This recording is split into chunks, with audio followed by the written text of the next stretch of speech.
បើពួកឯងយល់ថាល្អហើយនោះគឺយើងសម្រេចថាបោះធ្នាក់នៅលើនឹងហើយនៅពេលនោះពួកគាត់ក៏មិនចាំយូរដែរពួកគាត់ក៏នាំគ្នាម្នាក់បោយវរហើយម្នាក់ទៀតក៏ទៅកាប់ឈើអញ្ចឹងទៅបានមួយសន្ទុះពួកគាត់ក៏បានសង់ធ្នាក់រួចរាល់នៅពេលដែលពួកគាត់សង់ធ្នាក់រួចរាល់ហើយនោះសាច់រឿងរបស់យើងក៏កាត់ទៅដល់ពេលយប់ហើយនៅពេលយប់រាត្រីម៉ោង8ពួកគាត់ទាំង3កំពុងតែអង្គុយនៅលើធ្នាក់ហើយមានភ្លើងផ្លង់ហើយចំពោះភ្លើងនីតិសោតគឺគាត់បង្កាត់ទុកក្រាន់អាំងសាច់ជាមួយនឹងត្រីប្រឡាក់ជាដើមដែលពួកគាត់បានវិចយកមកពីផ្ទះព្រោះអីពេញមួយថ្ងៃហើយគឺពួកគាត់មិនបានជួបនៅសត្វព្រៃនៅឡើយស្របពេលនោះទៅរ៉ាត់គាត់ក៏បាននិយាយម្ហូបរបស់យើងដែលវិចមកពីផ្ទះនោះគឺចិត្តអស់ហើយបើសិនជាយប់នេះយើងបាននៅជួបសត្វអ្វីមួយនោះគឺមិនຕົកនោះទេគឺគាត់បាញ់ហើយព្រោះអីព្រឹកស្អែកគឺគ្មានអ្វីពិសានោះទេបើក្រឡេកទៅមើលថ្នាក់ដែលពួកគាត់កំពុងតែនៅនេះគឺពួកគាត់បាននិយាយគ្នាបណ្ដើរហើយគាត់ក៏បានអាំងត្រីប្រឡាក់ដែលពួកគាត់វិចយកមកពីផ្ទះបណ្ដើរហើយពួកគាត់ទាំង3គឺមិនដឹងទេថាការអាំងត្រីរបស់គាត់នេះគឺបានជះក្លិនទៅដល់អ្នកណាខ្លះនោះទេគឺវាឈ្ងុយឆ្ងល់ពេញព្រៃទៅហើយរហូតដល់ពួកគាត់អាំងត្រីឆ្អិនហើយពួកគាត់បានហូបអាហារដែលគាត់បានវិចមករួចរាល់ហើយនឹងគឺម៉ោងរបាក់ម៉ោង8បាត់ទៅហើយចំពោះសម្ដីរបស់គាត់បាននិយាយថានៅពេលយប់នោះគឺព្រះច័ន្ទគឺរះស្អាតខ្លាំងណាស់ពន្លឺព្រះច័ន្ទកាលណាដែលវារះមកចាំងចំពងគាធ្វើឲ្យគាត់បានឃើញពន្លឺផ្លេកចេញមកពីទឹកបាននិយាយទៅបូកផ្សំជាមួយសូរសំឡេងទឹកធ្លាក់រួមទាំងក្លិនផ្កាព្រៃឈើនិងសូរសំឡេងចង្រិតយំផងនោះធ្វើឲ្យពួកគាត់ទាំង3ដែលកំពុងនៅលើធ្នាក់នេះក៏លន់មាត់សរសើរចំពោះទស្សនវិជ្ជានៅបរិវេណជុំវិញនេះគឺមិនដាច់ពីមាត់នោះឡើយបើចំណែកអំផនវិញនឹងគាត់ក៏បាននិយាយថាគាត់ធ្លាប់តែឮចាស់បាននិយាយថាឋានសួគ៌ក្រោមមេឃតែឥឡូវនេះគឺគាត់បានឃើញផ្ទាល់ហើយស្របពេលនោះអំផាត់វិញគាត់ក៏លន់មាត់បន្តថាអើពិតមែនហើយចំពោះសម្រស់ធម្មជាតិនៅទីនេះទាំងថ្ងៃនិងទាំងយប់គឺវាពិតជាស្រស់ស្អាតខ្លាំងណាស់ធ្វើឲ្យគាត់ដកចិត្តមិនបាននោះទេបើចំពោះខ្ញុំវិញនោះធ្វើឲ្យអារម្មណ៍របស់ខ្ញុំដែលបានបាត់បង់ជាច្រើនឆ្នាំមកហើយគឺវាបានលេចចេញម្ដងទៀតនៅពេលនេះចំណែកទូតរ៉ាត់វិញក៏បាននិយាយកាត់អំទាំងពីរថាពួកឯងទាំងពីរកុំទាន់ឆ្លក់វង្វេងជាមួយនឹងសម្រស់ធម្មជាតិនៅបរិវេណនេះអីព្រោះអីយើងមិនដឹងទេថាមានអាកំបាំងអ្វីខ្លះតែពួកយើងមិនបានដឹងនៅពេលដែលទូរ៉ាត់គាត់និយាយដល់ត្រឹមនេះខ្យល់ក៏ចាប់ផ្ដើមបក់បានមួយភឹបធ្វើឲ្យខ្យល់ដែលបក់មកនេះនាំក្លិនស្អុយមកប៉ះជាមួយច្រមុះរបស់ពួកគាត់ទាំង3ធ្វើឲ្យទូរ៉ាត់គាត់ក៏បានលន់មាត់ថាតើពួកឯងទាំងពីរអំបាញ់មាញ់នេះតើបានធំក្លិនដូចគាត់ដែរទេចំណែកអំទាំងពីរវិញនោះក៏បាននិយាយថាអំបាញ់មាញ់គឺខ្ញុំបានធំក្លិនស្អុយដែរប៉ុន្តែខ្ញុំមិនហ៊ានមាត់ឡើយនៅពេលដែលពួកគាត់ទាំង3និយាយដល់ត្រឹមនេះភ្លាមចំណែកបរិវេណព្រៃនៅជុំវិញនេះក៏ចាប់ផ្ដើមវាបដូរដូចជាព្រៃផ្សេងមួយទៀតចំណែកឯពលឺព្រះច័ន្ទវិញនោះធ្លាប់តែរះភ្លឺថ្លាតែបែរមកជាបាំងពពកធ្វើឲ្យបរិវេណនៅទីនេះងងឹតស្រុបហើយធ្វើឲ្យពួកគាត់នឹងគឺមើលឃើញព្រាលស្របពេលនោះអំផាតគាត់ក៏បានលន់មាត់ថាពេលនេះខ្ញុំដូចជាមានអារម្មណ៍ថាមិនសូវស្រួលនោះទេចំណែកទូរ៉ាត់ក៏បាននិយាយទាំងមកស្មាថាបន្តិចទៀតពួកយើងនឹងដឹងហើយចំពោះទូរ៉ាត់ក៏និយាយបែបនេះគាត់ហាក់ពេលដូចជាដឹងនៅរឿងអ្វីមួយអញ្ចឹងចំណែកទូរ៉ាត់និយាយដល់ទៅនេះភ្លាមហើយចំពោះសំឡេងសម្រាប់ជើងដែលដើរមកនេះគឺឡងធ្ងន់តែម្ដង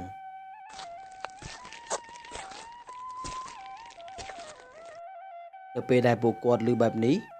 ពួកគាត់ក៏បានស្ងាត់មាត់ហើយក៏បានផ្ទៀងស្ដាប់ហើយសម្រាប់ជើងដែលដើមបាញ់មិញនោះក៏បានឈប់នៅក្រោមដើមឈើដែលពួកគាត់កំពុងតែសង់ធ្នាក់នោះចំណែកពួកគាត់ទាំង3នៅលើធ្នាក់ហ្នឹងក៏បានខំប្រឹងសម្លឹងរកមើលរូបកាយនោះដែរប៉ុន្តែពួកគាត់គឺហាក់ពេលដូចជាមិនឃើញ នៅរូបកាយដែលដើរមកសោះព្រោះអីភ្នាក់របស់គាត់ដែលកំពុងតែនៅនេះគឺនៅឃ្លាតឆ្ងាយពីដើមឈើ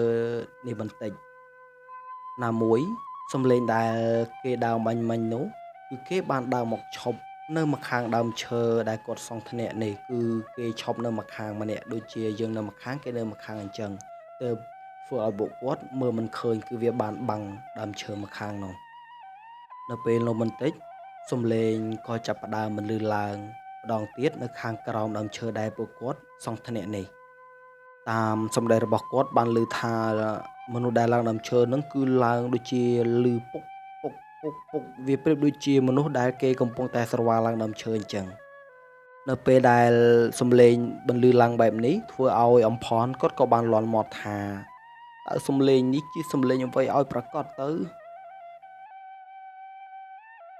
ហើយទូរ៉ាត់គាត់ក៏បាននិយាយកាត់ចំពោះអំផនថា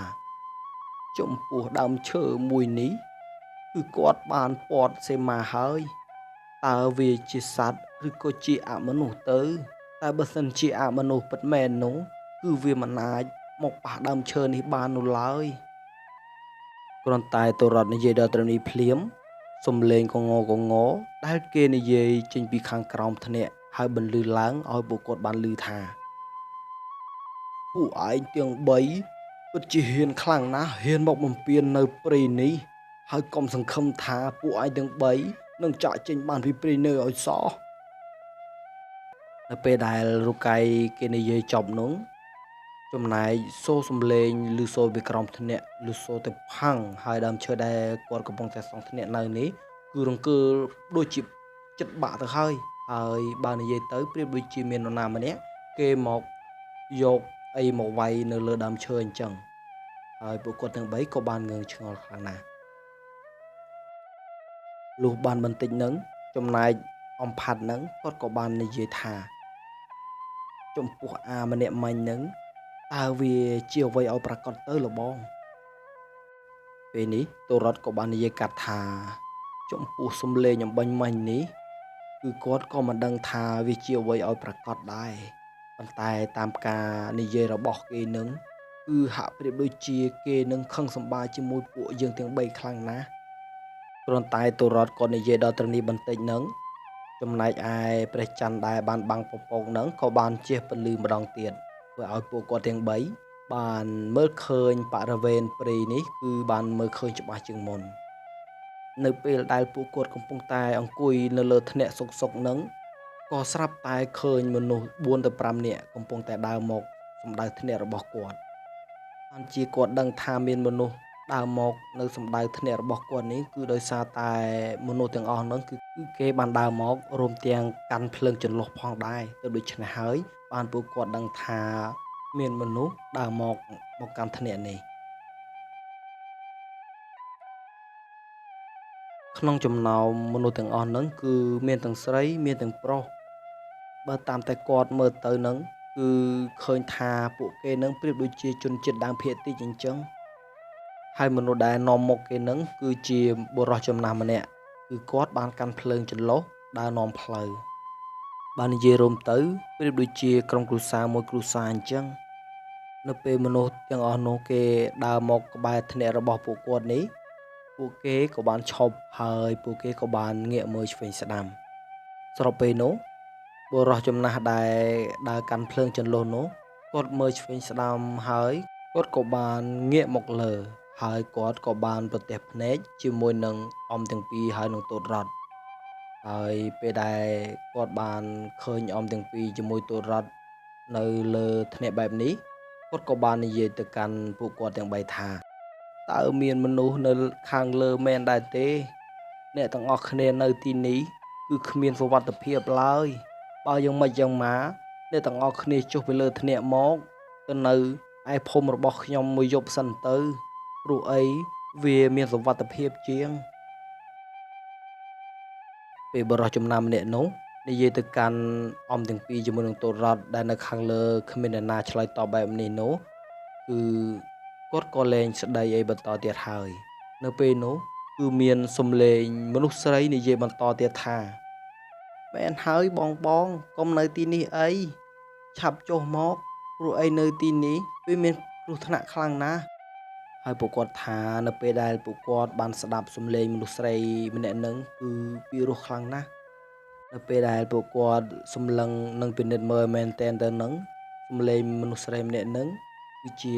កូនស្រីរបស់បុរសចំណាស់ម្នាក់នោះឯងបើមើលទៅលើរូបរាងនិងសម្រស់វិញហ្នឹងគឺស្រស់ស្អាតខ្លាំងណាស់គឺស្រីស្រុកខ្មែរគឺរកលេខដាក់គ្មាននោះឡើយបើសិនជាមនុស្សដែលចូលចិត្តលមោបនឹងតណ្ហាវិញនោះនឹងចុះទៅតាមសម្ដីរបស់ស្រីក្រមុំនោះបាត់ទៅហើយតែនេះចំអមទាំង3គឺមិនងាយចាញ់ការបំផន់ភ្នែករបស់រូបកាយនោះឡើយហើយចំណែកទូររត់វិញហ្នឹងក៏បានបន្លឺសំឡេងទៅកាន់មនុស្សដែលនៅក្រោមអ្នកទាំងអស់នោះថាណែតើឯងជាអ្វីឲ្យប្រកាសទៅឆាប់ចាក់ចេញពីកន្លែងនេះប្រយ័ត្នអញបាញ់វើយទៅកុំនៅរំខានអញទៀតអញចូលមកព្រៃនេះគឺដើម្បីតែបបអញធម្មតានោះទេគឺអញមិនចង់ប៉ះពាល់ជាមួយនរណានោះឡើយចំពោះរូបកាយទាំងអស់ដែលនៅខាងក្រោមធ្នេកនោះពេលបានឮសម្ដីរបស់ទូតរត់មានប្រសាសន៍បែបនេះហើយនឹងពួកគេក៏មិនបានតបតអីទៀតនោះដែរហើយចំណែករូបកាយទាំងអស់ហ្នឹងក៏បានចាក់ចេញពីកន្លែងនេះអស់ទៅហើយនៅពេលដែលមនុស្សទាំងអស់នោះគឺពួកគេបានដើរចាក់ចេញពីកន្លែងនេះបានមួយសន្ទុះចំណែកពួកគាត់ទាំង3នាក់ហ្នឹងក៏បានឮខ្យល់បក់មកមួយភឹបម្ដងទៀតហើយខ្យល់ដែលបានបក់មកលើកនេះគឺវាខុសពីខ្យល់បក់លើកមុនគឺវាខុសតែម្ដងគឺខុសខ្លាំងតែម្ដងបានជាខ្ញុំនិយាយថាខ្យល់ដែលបក់មកហ្នឹងគឺវាខុសពីខ្យល់មុនបែបនេះគឺដោយសារតែខ្យល់ដែលវាបក់មកលើកនេះគឺវាបាននាំក្លិនអាសោចយ៉ាងខ្លាំងធ្វើឲ្យពួកគាត់ទាំង3នៅលើធ្នាក់នេះគឺសឹងតែទប់អារម្មណ៍មិនបានគឺចង់រត់ចាក់ចេញពីកន្លែងនេះបាត់ទៅហើយចំពោះក្លិនដែលអាសោចនេះ